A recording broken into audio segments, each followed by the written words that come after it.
प्रकाश वाल्मीकि जी की जूठन पढ़ने के दौरान हमने ये प्रसंग पढ़ा था कि किस प्रकार घरों में बच्चों को जातिवाद सिखाया जाता है।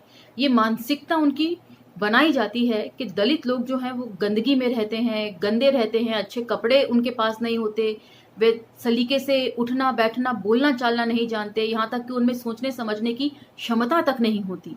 आज जिस कहानी का पाठन मैं आप लोगों के लिए करने जा रही हूँ उसमें भी जातिवाद की क्रूर झलक आपको देखने को मिलेगी, जो ओम प्रकाश वाल्मीकि जी की जूठन के मुकाबले कहीं ज्यादा कुत्सित और विभत्स है।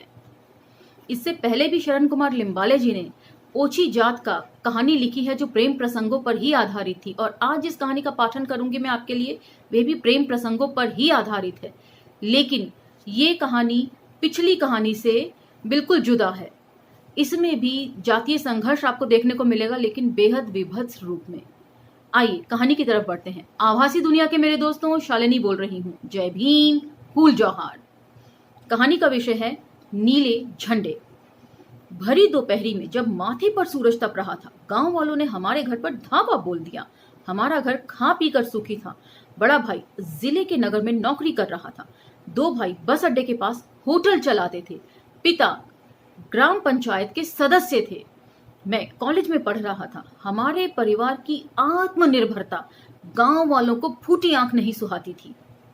गांव के झगड़े झमेले में हमारे घर के लोग हिस्सा लेते थे।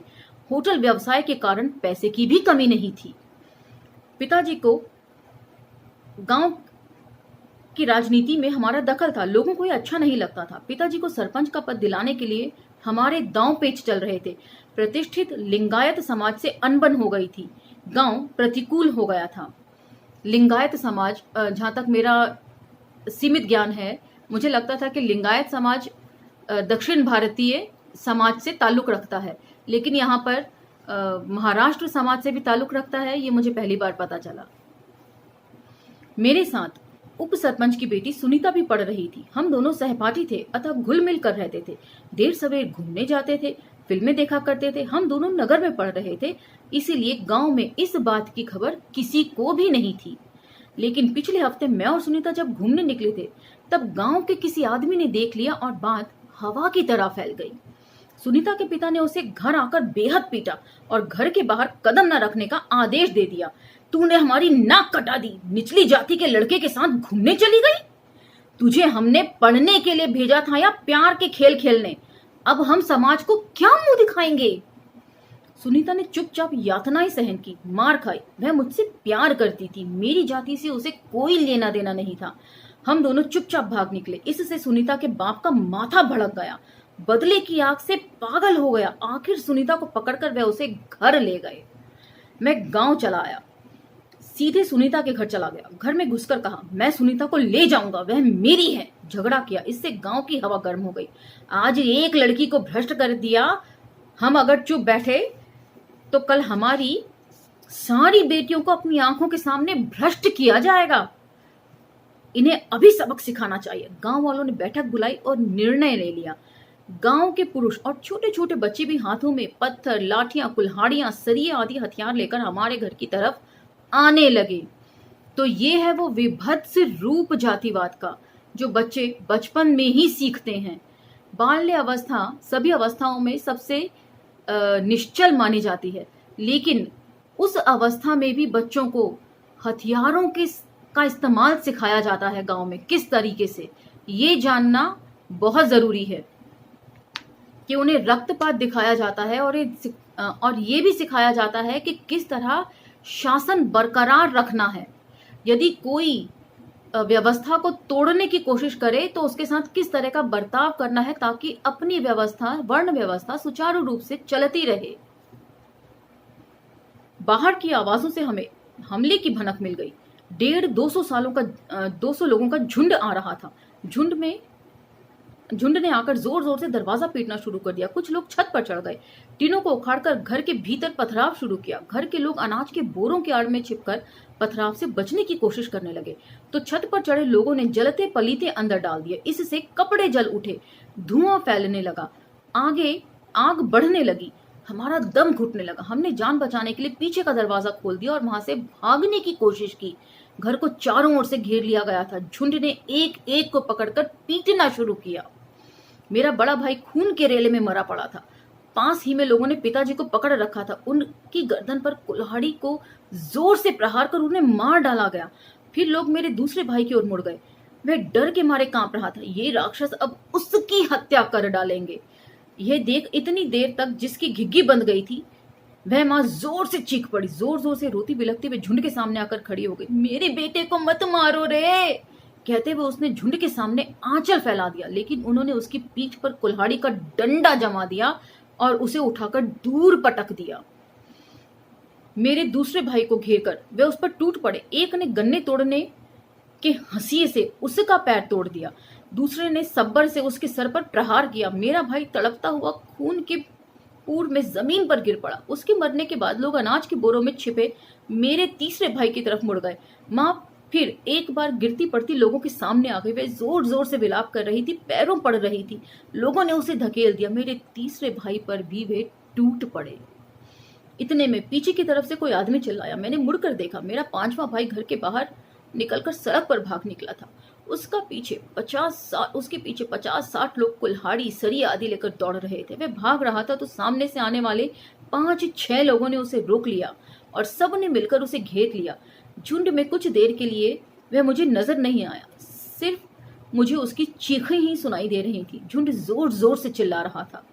उसके कपड़ों पर खून के छींटे थे। समूह विक्षुब्ध था।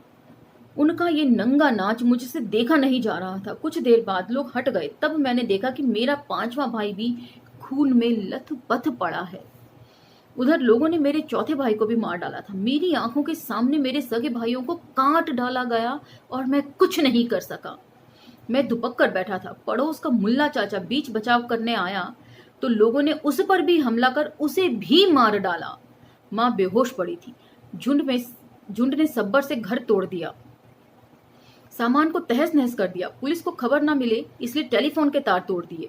सड़क से गुजरने वाले ट्रकों और बसों को गांव में आने से रोक दिया। वाहनों पर पथराव किया। मैं डर गया था।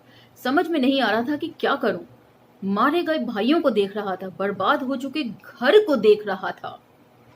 अनुमान नहीं था कि आगे क्या होगा। माँ ने मेरी ओर देखकर कहा, शरण तू उम्मीद मत छोड़, कागज ले और सब तरफ रजिस्ट्री कर दे। मेरे भाई को बुला ले। माँ की बातों से कलेजा पत्थर हुआ जा रहा था। माँ कराह रही थी, छोटी बहन सांत्वना दे रही थी। देखते ही देखते खबर हवा की तरह फैल गई। कई देहाती दौड़े चले आए, रोने लगे। पुलिस की गतिविधियां बढ़ने लगी। डीएसपी कह रहा था, यह हत्याकांड प्रेम की घटना से हुआ है, इसे जातिवाद मत बनाइए। तो दलित कार्यकर्ता कह रहे थे, यह हत्याकांड जातिवाद के कारण ही हुआ है। प्रेम संबंध की बात थी तो सिर्फ प्रेमी युवक की हत्या हो गई होती, पूरे परिवार की हत्या नहीं होती। प्रेम प्रसंग की बात होती तो एक परिवार दूसरे परिवार की हत्या कर देता, लेकिन यहां तो पूरा गांव हत्यारा बन गया है। आज एक लड़की को भ्रष्ट किया गया, कल और लड़कियों को भ्रष्ट करेंगे। यही भाव इस हत्याकांड के पीछे है। मैं पूरे माहौल से दहशत का अनुभव कर रहा था। गांव वालों की बैठक हो गई थी। बचे हुए दलितों की हत्या करने का बीड़ा उठाया गया था। दलित बस्ती पर मातम छाया हुआ था। कोई कुछ नहीं बोल रहा था। उनकी नजरों में डर समाया हुआ था। कार्यकर्ता कह रहे थे कि पुलिस को नालिश करने वालों की भी सुरक्षा का इंतजाम करना होगा, नहीं तो उनकी भी हत्या हो जाएगी, गवाहों को मिटाया जाएगा। पुलिस ने तमाशबीनों को हटा दिया। लाशें ऐसे ही पड़ी हुई थी। मेरे पास एक गांव वाला खड़ा था। उससे एक पत्रकार ने पूछा, आगे क्या होगा? उसने बेहद तटस्थ भाव से जवाब दिया, क्या होगा? 1-2 एकड़ खेत बेचकर मुकदमा लड़ लेंगे और बाइज्जत बरी हो जाएंगे। वैसे भी इस तरह के मुकदमों में अपराध साबित नहीं होता। 5-50 एकड़ जमीन में 1-2 एकड़ बेच देने से क्या फर्क पड़ेगा? फिर बचे हुए लोगों का कांटा निकालेंगे, मतलब फिर दोबारा से यही क्रम दोहराएंगे। इनके हाथ मंत्रियों तक पहुंचे हुए हैं। मैं घबराया हुआ था। लग रहा था कि न्याय देवता का निर्णय सुन रहा हूं। पुलिस आई और चली गई। जब भी मैं अपनी कहानी लेकर दलित संगठनों के पास गया तो पहले यही सवाल पूछा गया, क्या हमारे संगठन की शाखा तुम्हारे गांव में है? शाखा होगी तो तुम्हारे गांव आएंगे, तुम्हारा केस लड़ेंगे। मैं हर एक के पास अपील लेकर जाता था, झगड़ता था। कुछ लोगों ने हमारे लिए धन भी इकट्ठा किया, लेकिन उसमें से एक पैसा भी हमारे हाथ नहीं लगा। देहात के लोग आते और हमें कपड़ा पानी दाना दे जाते, नेता लोग आते और भाषण देकर चले जाते, पत्रकार आते और साक्षात्कार कराते। पेपरबाजी बहुत हो गई, नेताओं की तस्वीरें और रपटे छप गईं। जो भी आए उनकी खबर छपी। आगे क्या, नीला झंडा फहराती एक मारुति कार आई, उसमें दलित नेता थे। उन्होंने विस्तार से सारी जानकारी दे दी। उन्होंने हमें समझाया बुझाया, मुझे पैसे देकर तस्वीरें खींच ली। भाषण हुई। माँ जी आप फिक्र ना करें, आपके बेटे शहीद हो गए हैं। माँ ने चुपचाप आंखें पोंछ डाली, चेहरे पर मुस्कान लाने की कोशिश की। मंत्रियों ने भी दौरा किया। उस दिन बस में सुनीता से मुलाकात हो गई। मैंने हिम्मत करके उससे कहा, तुम्हारी वजह से ही हत्याकांड हो गया। उसने कहा, मेरा इससे कोई वास्ता नहीं है। मैंने कहा, लेकिन तुम तो मुझसे प्यार करती हो। उसने कहा, वह मेरी गलती थी। उसने अपने आप को मुझसे छुड़ा लिया, आगे चली गई। मैं सुन्न पड़ गया। सुनीता मुझे हत्यारों से भी क्रूर लगी। तो जातिवाद की पोषक महिलाएं भी होती हैं।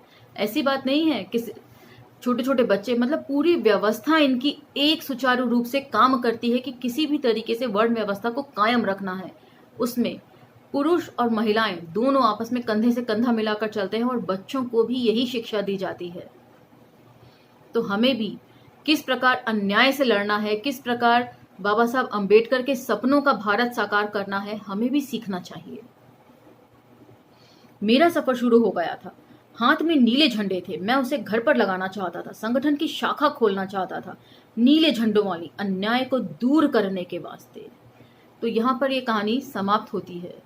इस कहानी में कई सारे पहलू उजागर होते हैं कि किस प्रकार विभिन्न शाखाएं खुल गई हैं, लेकिन उनका मकसद एक नहीं होता। ऐसा नहीं है कि कोई भटक रहा है तो बिना गांव देखे हुए उसके वहां तक पहुंच जाएं। पुलिस की तरह इलाके बांट लिए गए हैं कि जिस प्रकार पुलिस चौकियां हुआ करती है ना, फले चौकी में आपका रिपोर्ट लिखा जाएगा वरना नहीं लिखा जाएगा, आपके जो इलाके से संबंधित होगी। उसी प्रकार हमारे दलित संगठन भी काम करने लगे हैं, जो मेरे हिसाब से तो नहीं होना चाहिए था। और नेताओं का भी इसमें जिक्र है कि वे आते हैं, फोटो खिंचवाते हैं, लेकिन इस बाबत कोई काम नहीं करते, थोड़ा बहुत पैसे की सहायता करके अपनी इतिश्री कर लेते हैं। तो एक बार फिर कहना चाहूंगी कि हमारे बहुजन संगठनों को, दलित संगठनों को, नेताओं को एकजुट होकर सोच विचार करने की जरूरत है इस बात को लेकर, वरना वर्ण व्यवस्था से लड़ना मुश्किल ही नहीं, नामुमकिन है। अगले एपिसोड में आपके सामने फिर हाजिर हो जाऊंगी। तब तक लाइक शेयर सब्सक्राइब करना ना भूलें। धन्यवाद।